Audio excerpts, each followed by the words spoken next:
त्या वर्दीतल्या माधवी जाधव नावाच्या वन विभागाच्या अधिकाऱ्यांच्या मनात मात्र काहोर माजला होता की माझ्या डॉक्टर बाबासाहेब आंबेडकरांचं नाव का घेतलं नाही.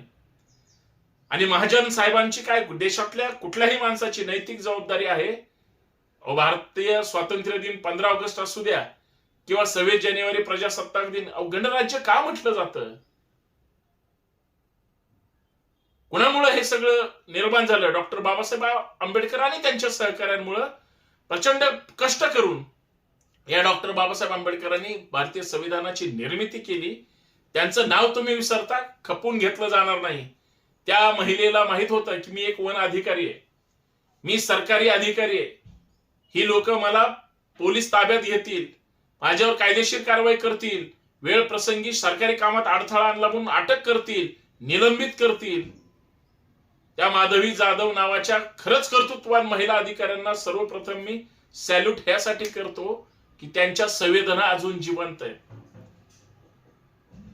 प्रोटोकॉल म्हणून तुम्ही जर विसरणार असाल, तुमचीच लंबी चौडी राजकीय भाषणं ठोकणार असाल तर चालणार नाही.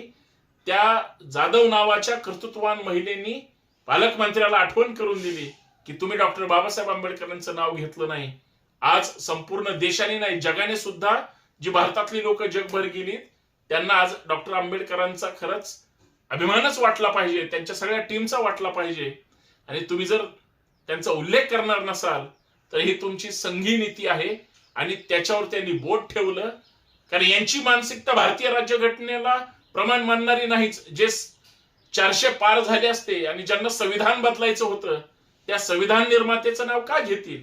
ते फक्त सत्तेत राहण्यासाठी किंवा मत मागण्यासाठी किंवा त्यांचा उपयोग करून घेण्यासाठी करतात, हे वेगळं सांगायची गरज नाही.